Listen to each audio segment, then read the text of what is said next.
left in a collapsed shack. Please don't leave us. The cowboy made a choice that changed everything. The wind came down from the north that morning like it always did in late October, cold and mean, and carrying the smell of coming rain. It moved through the tall dry grass and bent it sideways, and it rattled the wooden sign hanging above the entrance to the small town of Red Rock Crossing, a town that was not much more than a handful of buildings pressed together against the flat brown earth of the frontier, as if the buildings themselves were afraid of the wide open space that surrounded them on every side. Red Rock Crossing had a general store, a blacksmith, a saloon that doubled as a place where men came to argue and drink and sometimes forget the hardness of their lives, a small church with a crooked cross on its roof, and a livery stable at the far end of the main street where horses stood in the shadows and swished their tails at flies. There was also a sheriff's office, though the sheriff himself had not been seen in nearly 3 weeks, and people had stopped expecting him to come back. The town sat in the middle of a valley that had once been green and full of promise, back when the first settlers had come through and planted their flags in the earth and declared that this was going to be something. But the years had been hard. The drought had come and stayed longer than anyone had expected. The cattle had grown thin, and some of the ranchers had packed their things and moved on, following rumors of better land farther west. The ones who remained were stubborn or poor or both, and they went about their days with the slow and careful movements of people who had learned not to expect too much from life. It was into this town, on that cold October morning, that a man rode alone. He came from the direction of the eastern hills, following the old trail that cut through the scrubland and wound down into the valley like a crooked finger. He rode a dark brown horse, tall and well-built, the kind of animal that had been cared for properly over a long time. The man himself was broad across the shoulders and lean in the way that comes not from hunger, but from years of hard work under an open sky. He wore a battered hat with a wide brim that had been shaped by weather and time into something that was uniquely his own, and his clothes were dusty from the road. At his hip he carried a pistol in a worn leather holster, and across the back of his saddle there was a rifle in a scabbard. He was not young, but he was not old either. He existed somewhere in the middle of life, in that space where a man has already seen enough of the world to know that it is not always kind, but has not yet given up on the possibility that it could be. His name was Cole Hadley. He had been riding for 6 days, coming up from the south, where he had finished a job driving cattle for a rancher who had paid him fairly and sent him off with a handshake and a small sack of provisions for the road. Cole had no particular destination in mind. He rarely did. He moved from place to place as work appeared, taking on whatever needed doing, driving cattle, mending fences, clearing land, doing the kind of rough and necessary labor that the frontier produced in endless supply. He was not the kind of man who stayed in one place long enough to put down roots. He had tried that once, years ago, and it had not gone well. Since then he had found it easier to keep moving. He rode into Red Rock Crossing slowly, letting his horse set the pace, and he looked at the town with the calm and measuring eyes of a man who had ridden into 100 towns just like it. He noted the quiet streets, the few people who moved between the buildings with their heads down against the wind, the dogs that lay in the dust near the saloon and watched him pass without bothering to get up. He tied his horse at the post outside the general store and went inside to buy what he needed: a small bag of coffee, some dried beans, a tin of salt, a length of rope, and the woman behind the counter, a stout woman with gray hair and a no-nonsense expression, took his coins and counted out his change without saying more than was necessary. He was about to leave when the man came in. He was an older man, perhaps 60, with a weathered face and the kind of worried look that settles into a person's features and becomes permanent. He came in quickly, the door banging behind him, and he looked around the store until his eyes found the woman behind the counter. "Martha," he said, and his voice was tight with something. "You hear about the Dolan place?" The woman named Martha looked up from the coins she had been sorting. "What about it?" "Roof came down," the old man said. "Back half of the structure. Walt Dolan took his wagon and left 3, maybe 4 days ago. Said he was going to Milford to see about a debt, but the children are still there. Somebody saw smoke from the chimney yesterday, thought everything was fine, But this morning one of the preacher boys rode past and said the whole back section of the shack has come down. Said he could hear something from inside. Martha's expression changed. How many children? 2, the old man said. A boy and a girl. Young ones. The girl is maybe 4, 5 years old. Boy is a year or 2 older. Where's Walt Dolan now? Nobody knows. He should have been back by now. Milford is a day's ride there and a day back, even going slow. Martha pressed her lips together. And nobody has gone to check on those children? I came straight here, the old man said. I was hoping to find somebody who could ride out there. It is about 4 miles east, past the creek crossing, and up the rise toward the old timber line. I would go myself, but my knee has been bad since last week, and I cannot ride. There was a silence in the store. Cole had been standing near the door, his purchases in his hands, and he had listened to all of this, without moving. He was not the kind of man who involved himself in other people's troubles, as a general rule. He had learned that getting involved often led to complications, and complications had a way of keeping a man tied to a place longer than he intended. But something in the way the old man had said the words, 2 children, young ones, had settled into Cole's chest, and was sitting there now, quiet and insistent, like a splinter you cannot ignore. He set his things down on the counter. If this story is keeping you hooked, both the old man and Martha looked at him. It means the world. Martha had the expression of someone trying to decide now, let's get back whether a stranger was trustworthy. The old man just looked relieved. You know where the Dolan place is? The old man asked. East, past the creek crossing and up toward the timberline, Cole said. You just told me. The old man nodded. It is a shack. Not much to look at. Used to be a proper homestead, but Walt Dolan, he let things go after his wife passed. There's a fence with a broken gate and an old water barrel near the front door. Cole nodded and picked up his things. I will pay you, the old man said quickly. I do not have much, but... No need, Cole said, and he went out the door. He remounted and turned his horse east, following the main street out of town and onto the trail that wound through the dry grassland. The wind was still coming down from the north, and it pushed against his back as he rode, as if it were in a hurry to get somewhere.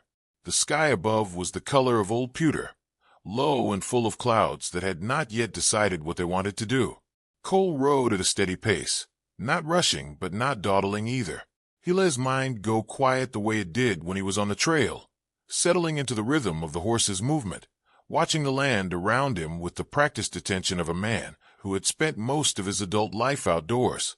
He had learned long ago to read the land the way other men read books, looking for signs of water, for the tracks of animals, for the subtle changes in color and texture that told you something about what had happened here and what might be coming. He crossed the dry creek, just a shallow depression in the earth, with a thin trickle of brown water running along its lowest point, and followed the trail up the rise toward the line of sparse trees at the top. The trees here were scrub oak and juniper, twisted and low to the ground, shaped by the constant wind into leaning postures that made them look like they were all pointing in the same direction. He smelled the place before he saw it. There was smoke, faint and irregular, not the steady smoke of a properly burning fire, but the thin and stuttering smoke of something burning in a space that was not giving it enough air. Cole slowed his horse and came over the rise and saw the shack below him. It had been a homestead once, as the old man had said. You could still see the bones of what it had been, the fence running crookedly around a small yard, the water barrel near the door, the remains of what might once have been a garden along the south wall. But years of neglect and the recent structural failure had reduced it to something that looked less like a home and more like something the earth was in the process of reclaiming. The back half of the structure had indeed come down. The roof had collapsed inward, and the back wall had given way and folded outward, and the whole rear section of the shack was now a pile of old timber and broken boards and rusted metal. The front section was still standing, but it leaned at an angle that made Cole's jaw tighten when he looked at it. There was a thin line of smoke coming from the chimney at the front. Cole dismounted and tied his horse to the fence post and walked to the front door.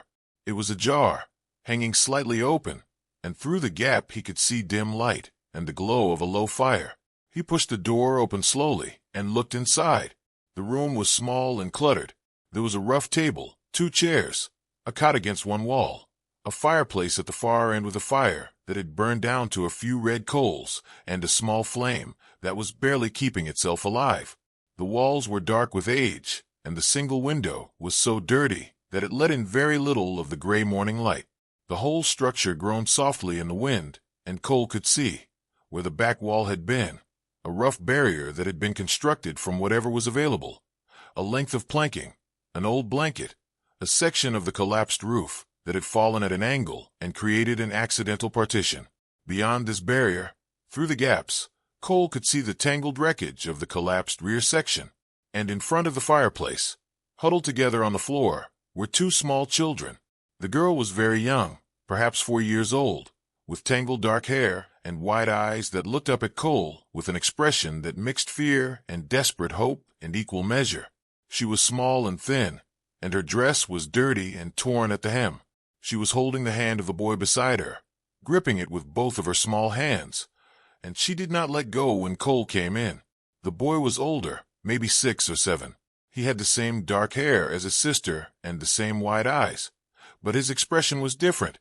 It was the expression of someone who has taken on more responsibility than they can really carry, the expression of a child who has been trying very hard to be an adult.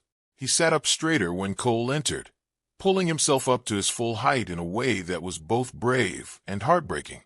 "Who are you?" the boy said. It was not quite a question. "My name is Cole," Cole said. He kept his voice level and easy, the way he would talk to a spooked horse. He did not move further into the room.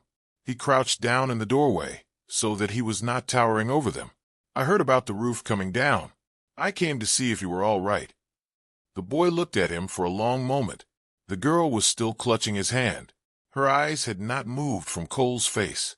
"The back went down in the night," the boy said. "2 nights ago. We were asleep. We woke up and it was loud, and then it stopped. Papa is not here." "I know," Cole said. "Where did you sleep after the back went down?" "Here," the boy said, gesturing at the floor in front of the fireplace. "I kept the fire going. I know how to keep the fire going." "You did well," Cole said, and he meant it. 2 nights. A 6-year-old boy keeping a fire going for 2 nights in a half-collapsed shack in the cold, taking care of his little sister. Cole had seen grown men do less. "Is Papa coming back?" the girl asked. Her voice was very small. It was the first thing she had said. "I expect so," Cole said. "But right now I am going to take you to somewhere warmer. Is that all right?" The boy looked at the girl, and then back at Cole. He was doing that thing children sometimes do, that rapid and surprisingly accurate assessment of whether an adult can be trusted. Cole waited. He had learned that patience in these situations was more valuable than anything else. "You have a gun," the boy said. "I do," Cole said. "Most men out here do. I will not use it unless something requires it. Nothing requires it right now." The boy considered this. Then he nodded, a small and serious nod. "My name is Thomas," he said. "This is my sister Clara." "Hello, Thomas," Cole said. "Hello, Clara." Clara looked at him and then buried her face in her brother's shoulder for a moment, then looked at him again. It was not unfriendly. It was just what a very young child does when the world is uncertain. Cole stood up slowly and came into the room. He looked at the fire and added 2 pieces of wood from the small stack beside the fireplace, enough to give it some life for the next few minutes.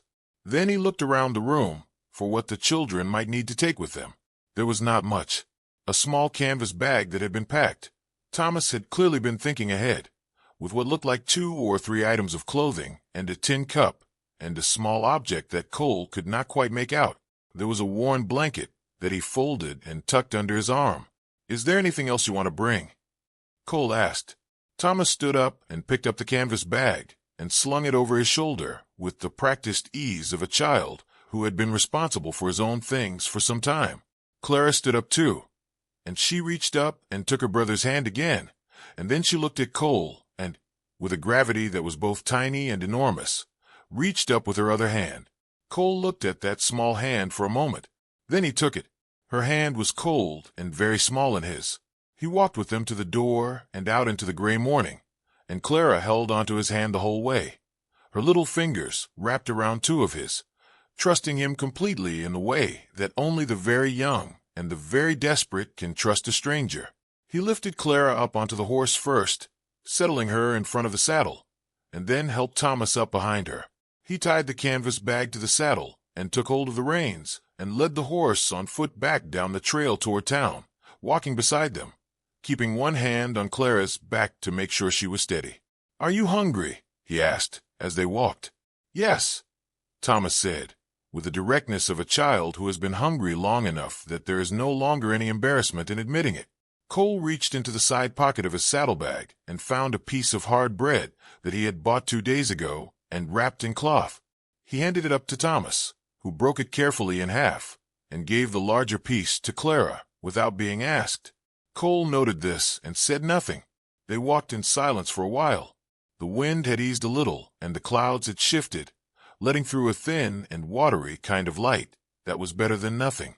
The dry grass moved in waves around them, and somewhere in the distance a hawk was circling high up against the pale sky. "Where are you taking us?" Thomas asked. "Back to town," Cole said. "There is a woman at the general store. Her name is Martha. She will know what to do." "I do not want to go to the church," Thomas said. There was something in his voice when he said this, a tightness, a memory of something that had not gone well. "I will not take you to the church," Cole said. "I am not the church's errand boy." Thomas seemed to think about this. "All right," he said. Clara had been eating her bread in small, careful bites and looking out at the landscape around her with the wide eyes of a child for whom the world is still mostly new and surprising. She turned to look at Cole as they walked, studying his face with the frank and unguarded attention of a very young child. "You have scratches," she said, pointing at the old scar that ran along the left side of Cole's jaw. "I do," Cole said. "How did you get them?" "A long time ago," Cole said. "I was not being careful." Clara seemed to find this acceptable. She turned back to the landscape and ate another small bite of bread. When they came into Red Rock Crossing, the few people who were out on the street stopped and looked. Cole led the horse to the general store and helped the children down. Thomas landed lightly and immediately took Clara's hand again. Clara looked up at the buildings around her with wide eyes. Martha came out of the store before Cole even knocked. She must have been watching through the window. She looked at the children for a moment, and something moved through her expression, a softening, or perhaps a tightening, of some emotion she usually kept controlled. She crouched down to their level the way Cole had done. "Hello," she said. "Are you Thomas and Clara?" Thomas looked at Cole. Cole nodded. "Yes," Thomas said. "You must be cold and hungry," Martha said. "I have something on the stove that smells considerably better than this wind. Would you like to come inside?" Clara, who had been hiding behind Thomas, peeked out and looked at Martha. Something about the older woman, her directness, perhaps, or the plainness of her kindness, seemed to reassure her. She stepped out from behind her brother, still holding his hand, and nodded. Martha straightened up and looked at Cole. "Thank you," she said. "Their father is Walt Dolan," Cole said. "He went to Milford 4 or 5 days ago. Has not returned." Martha's expression shifted. "I know Walt Dolan," she said, in a tone that communicated several things at once without saying any of them directly. "I will send word to Milford." "The shack cannot be lived in," Cole said. "The back has come down and the front will follow before long." "I understand," Martha said. She looked at the children again. "Come inside," she said to them. "Leave the door open just a crack. The cat likes to come and go." Thomas looked up at Cole one more time, and there was something in his expression that was hard to read. Gratitude, perhaps, mixed with the particular kind of loss that comes from being helped by a stranger, because being helped by a stranger means that the people who should have helped you did not. "Thank you," Thomas said. Cole nodded. He watched them go inside, the door swinging mostly closed behind them, and he stood there for a moment in the wind and looked at the space where they had been. Clara had not said goodbye. She had gone inside without looking back, which was probably a good sign. Probably meant she had already decided that inside was safe. Cole told himself this. He untied his horse and led it to the trough at the side of the building to drink. He stood beside the horse and let it drink and listened to the sounds of the town around him. The creak of the sign in the wind, the distant sound of iron on iron from the blacksmith's, the low murmur of conversation from somewhere. He had intended to ride out today. He had what he needed from the store. He had no other reason to stay, and staying always led to complications. He thought about the road going west, about the possibility of work somewhere down that road, about the clean and uncomplicated feeling of moving. But he did not mount up. Instead, he stood beside his horse and thought about Thomas breaking the bread in half and giving the larger piece to Clara without being asked. He thought about a 6-year-old boy keeping a fire going for 2 nights in a half-collapsed shack. He thought about a small cold hand reaching up toward his in the gray morning light, trusting him with a simplicity that was almost impossible to look at directly. He tied his horse back at the post and went into the saloon. The saloon was nearly empty at this hour. There was a man asleep in the corner with his hat over his face, and there was a bartender polishing glasses without any particular energy. And there was the old man from the general store, sitting at a table near the window with a cup of something hot in front of him. The old man looked up when Cole came in. "You found them," he said. "I found them," Cole said. He sat down across from the old man. "They are with Martha." The old man let out a long breath. "Good," he said. "Good." He wrapped both hands around his cup. Their father should never have left them alone like that. "How long has the mother been gone?" Cole asked. The old man looked at him. "How did you know about the mother?" "The way the boy carries himself," Cole said. The old man nodded slowly. 2 years, give or take. Fever. It was hard on Walt. He was not a bad man before. He is still not a bad man, not exactly. He is a lost man. There's a difference, though sometimes it amounts to the same thing when you have children depending on you. Cole said nothing. "You are not from around here," the old man said. "No. Passing through. That is generally my way," Cole said. The old man looked at him for a moment. "You could find work here," he said. "There are ranches that need hands. The McAllister place, east of the ridge, lost 2 of their men to the California road this summer. They would be glad of someone who could ride and work." "I will think about it," Cole said. He did not stay long in the saloon. He went back out and walked his horse to the livery stable and arranged with the stable man to have it looked after for a night, paying the small fee without comment. He found a room above the saloon, the kind of room that was barely more than a cot and a window, and he lay down on the cot with his hat over his face and let the sounds of the town settle around him. He did not sleep. He lay and looked at the underside of his hat and thought about nothing in particular, which was something he had learned to do over the years, this deliberate emptying of the mind that was not quite rest, but was close enough. After a while he got up and went back to the general store. Martha was behind the counter again. The children were not visible, but he could hear, from somewhere in the back, the sound of Clara singing something. Not a real song, more the kind of tuneless singing that small children do when they are warm and safe and have been fed. "The boy asked about you," Martha said when Cole came in. Cole looked at her. "He asked where you went," Martha said. "I told him you were in town." Cole bought a tin of beans and a small jar of molasses and a second length of rope and paid for them without commenting on any of this. Martha took his money and counted out his change and then looked at him steadily. "You planning to ride out?" she asked. "Was thinking about it," Cole said. Said Martha, in the tone of a woman who has a great deal to say and is choosing not to say most of it. Cole picked up his purchases. He stood at the counter for a moment. "The father," he said. "Walt Dolan. What do you think happened?" Martha pressed her lips together. "I think he got to Milford and found a bottle and the bottle one," she said. "It has happened before. He always comes back eventually. Sometimes it takes longer than it should. And the children, in the meantime." "In the meantime, the children have me," Martha said, "and the town will look after them well enough. It is not a bad town. It is just a tired one." Cole nodded. He went back toward the door. "McAllister's place is 4 miles north of the East Trail," Martha said behind him. "Just follow the fence line. You cannot miss it." Cole went out without answering, but he noted the directions. He spent the rest of that day doing small things. He repaired a section of fence near the livery stable at the request of the stable man, who paid him in kind with an extra night's board for his horse.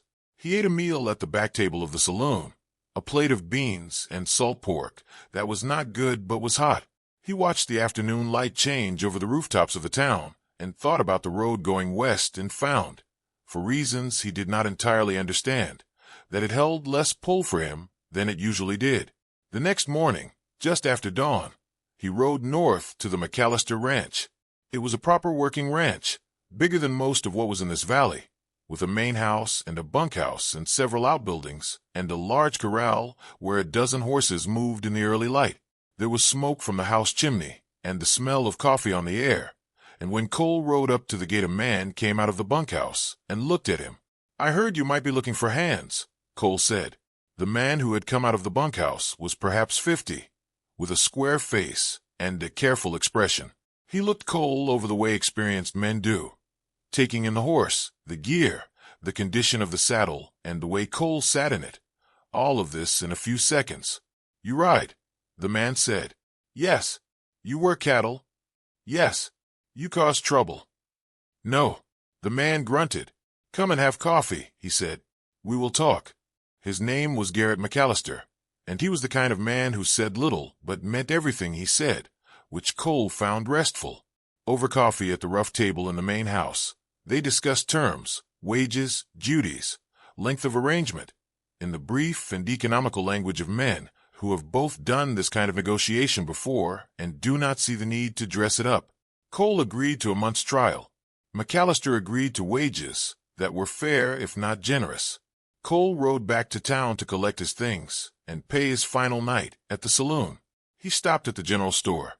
Thomas was sitting outside on the step, whittling a stick with a small knife, with the focused and serious expression of a boy learning to do something with his hands. He looked up when Cole came up the walk. "You're still here," Thomas said. "For the time being," Cole said. He sat down on the step beside the boy. Thomas looked at him sideways and went back to his whittling. "Martha says you are going to work at McAllister's ranch," Thomas said. "Word travels fast in a small town," Cole said. "Clara asked if you were going to come back," Thomas said.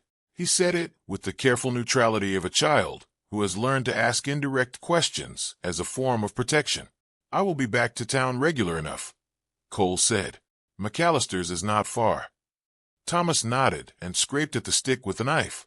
He was not particularly skilled yet, but he was careful, which was more important. "Are you good at that?" Cole asked, nodding at the stick. "No," Thomas said honestly. "My papa showed me how, but I have not had much time to practice." Cole looked at the knife, a small, plain-handled thing that was decent quality but needed sharpening. "Can I see it?" Thomas handed it over. Cole tested the edge with his thumb and found it about as dull as he had expected. He reached into his jacket pocket and found the small whetstone he always carried and began to work on the blade with the easy and practiced motion of a man who has done this 10,000 times. Thomas watched.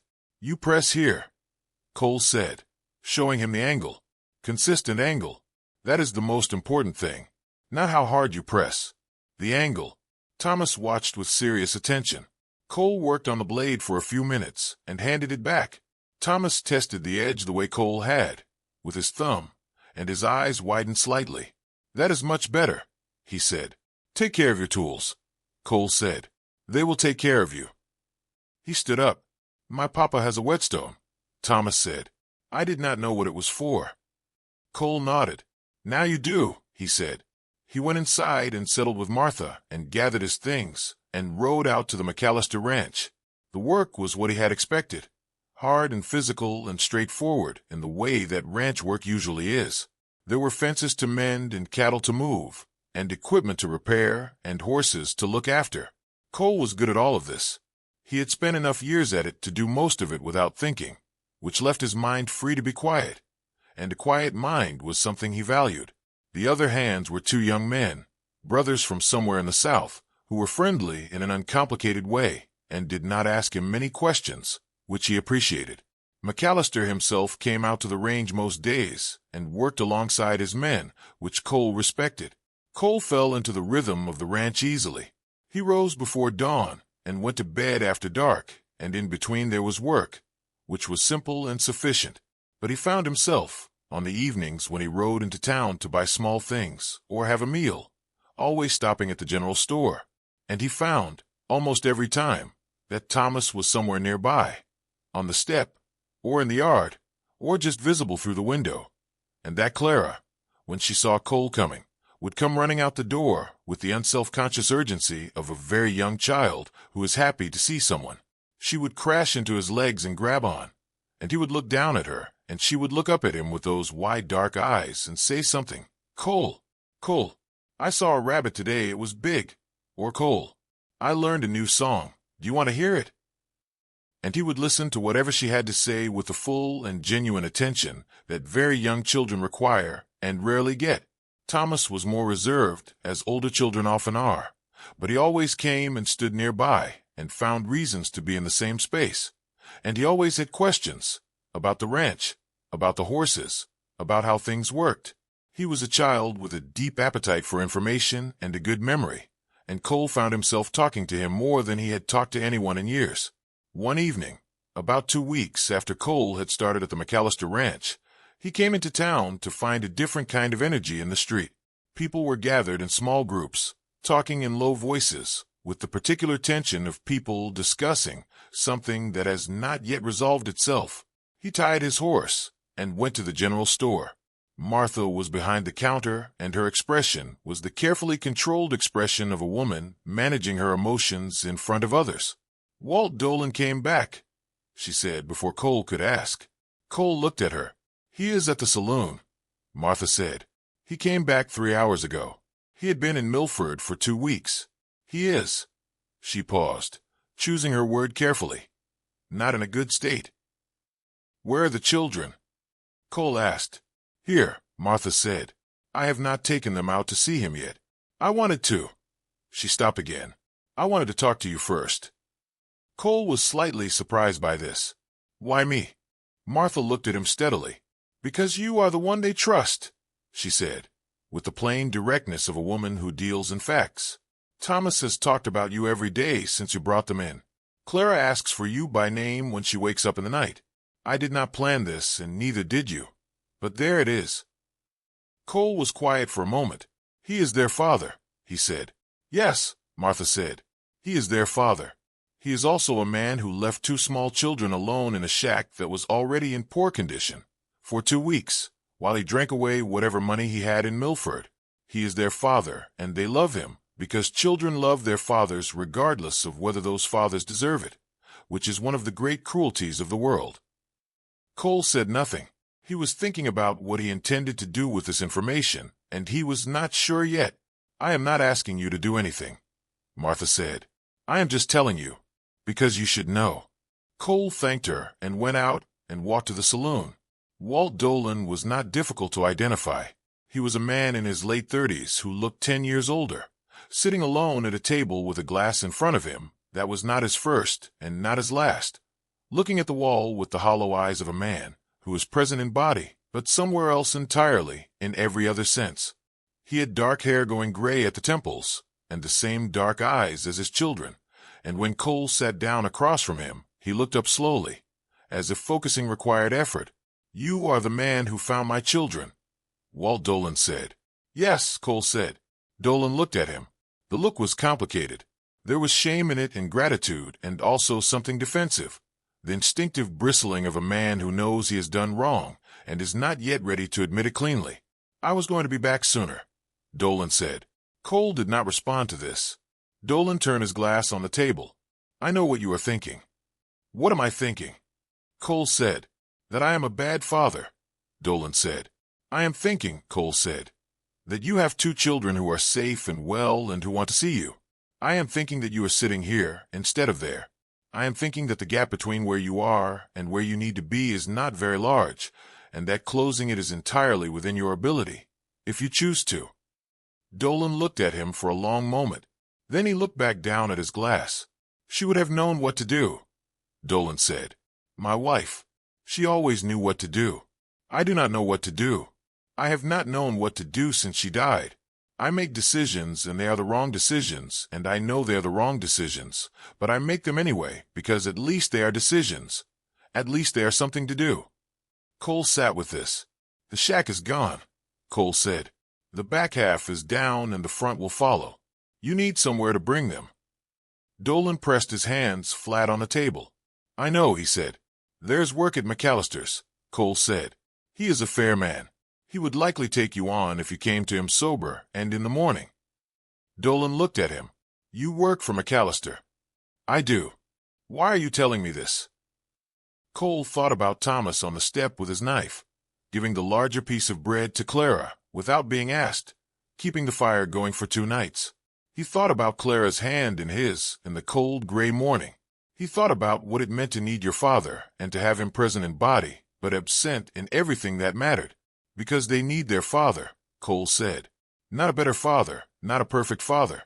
Just their father, present and sober and trying. That is all they need.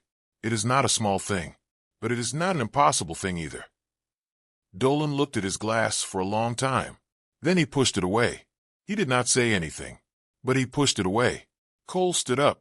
McAllister's gate is on the North Trail, for miles past the East Road, he said. Come in the morning. I will tell him to expect you. He walked back to the general store. Thomas was inside, sitting at the table in the back room with a book open in front of him that he was apparently not reading, because he looked up the moment Cole came through the door, and his expression was the expression of a boy who has been waiting. Is my papa here? Thomas asked. He is in town, Cole said. He is going to come and see you tomorrow, when he is more himself. Thomas absorbed this in silence. There was a great deal going on behind his eyes, but his face was still.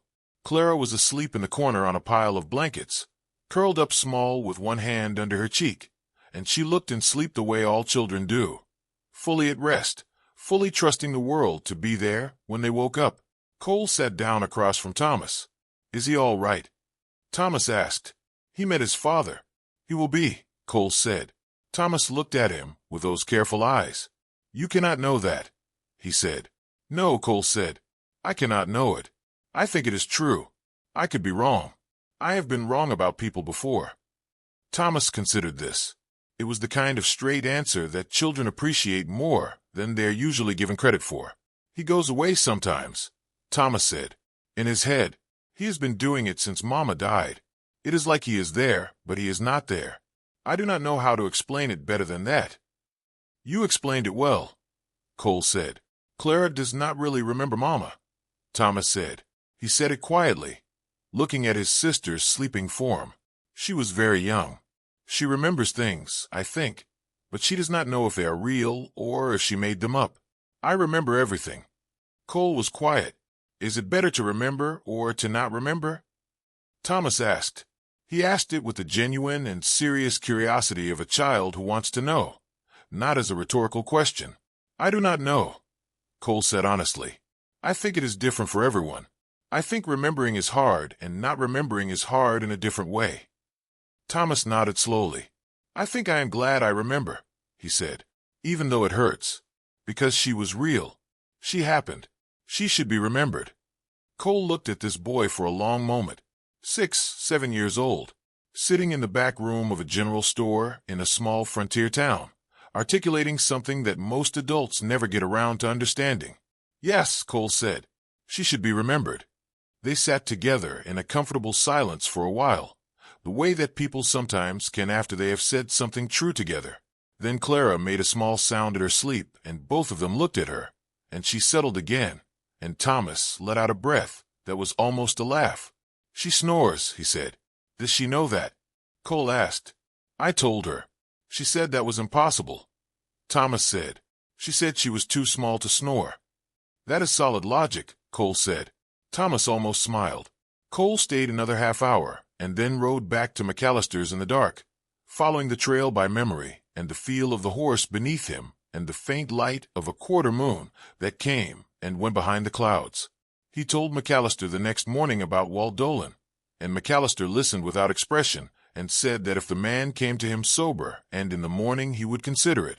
Walt Dolan came at 10 o'clock, sober and straight, and McAllister talked to him for 20 minutes in the yard and then told him to come back the next morning ready to work, and that he could have the small cabin at the back of the property that was currently being used for storage, if he could make it habitable, and that his children were welcome there. Cole helped Walt Dolan clear out the storage cabin that same afternoon. They worked without much conversation, moving boxes and old equipment and sweeping out the accumulated dust and debris of years. Walt Dolan worked hard and steadily and did not complain, and Cole noted this. "I'm going to do better," Dolan said, at one point, not looking at Cole, just looking at what his hands were doing. Cole did not say anything encouraging or discouraging. He just handed Dolan the other end of a heavy shelf, and they carried it out together. Thomas and Clara came to the McAllister ranch 3 days later, when the cabin was fit to live in and Walt Dolan had worked 3 days without incident. Martha drove them out in her wagon, sitting up straight on the seat with the children beside her, Clara holding her hand. Cole was in the corral when they arrived, working with a young horse that was still learning to accept a rider. He saw the wagon come through the gate, and he finished what he was doing. You do not stop in the middle of working with a young horse. It teaches the wrong lesson. And then he climbed out of the corral. Clara saw him before he had taken 3 steps. She climbed down from the wagon with a complete absence of caution, dropped the last 2 feet to the ground, and ran at Cole with the full and uncalculated speed of a 4-year-old who has located someone she is happy to see. He crouched down, and she crashed into him, and he caught her, and she grabbed his neck and held on. "Cole," she said, into his collar, with the muffled intensity of a small child expressing a large feeling. "Hello, Clara," he said. She leaned back and looked at his face, checking it the way children check, making sure it is what they remembered. "You smell like horses," she said. "That is almost certainly accurate," he said. Thomas had climbed down from the wagon with more dignity and was standing nearby, watching. Walt Dolan had come out of the cabin when he heard the wagon, and now he stood a few feet away, looking at his children with an expression that Cole did not look at directly, because it was the kind of expression that belongs to a person alone with themselves. Clara let go of Cole and ran to her father. Walt Dolan crouched down and caught her and held her, and he said her name, and Thomas walked over, and his father put one arm around him, and for a moment they were just a father and his 2 children, present and together, which was simple and which was everything. Cole stood and watched and felt something that he did not entirely have a name for. Martha came to stand beside him. "You did a good thing," she said quietly. "He did the hard part," Cole said, meaning Dolan.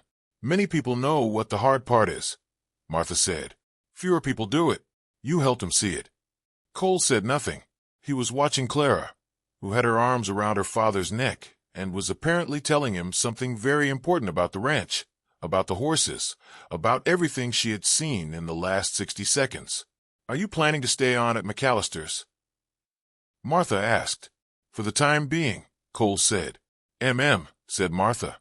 "He stayed 3 months at McAllister's, and in those 3 months the valley changed the way places change in winter and early spring, slowly, and then all at once, the frozen ground softening, the dry creek beginning to run again with snow melt from the hills, the grass coming back in thin and cautious green along the south-facing slopes." Walt Dolan worked hard and steadily and without incident. McAllister extended his employment without much discussion, just told him one morning that there was no reason to put a time limit on a thing that was working, and Dolan had nodded and gone back to work. He was still a quiet man, still a man who carried grief heavily, but he was present now in the way that mattered. Present at meals, present at bedtime, present when Clara woke up frightened in the night and needed someone to sit with her. Thomas had appointed himself a kind of unofficial helper to Cole, appearing whenever Cole had a task that could accommodate a second pair of hands, asking questions constantly, learning everything he could about horses and cattle and tools and rope and all the practical knowledge that the ranch had to offer. Cole answered his questions with the same careful directness he had used from the beginning, treating Thomas's curiosity as the serious and valuable thing it was.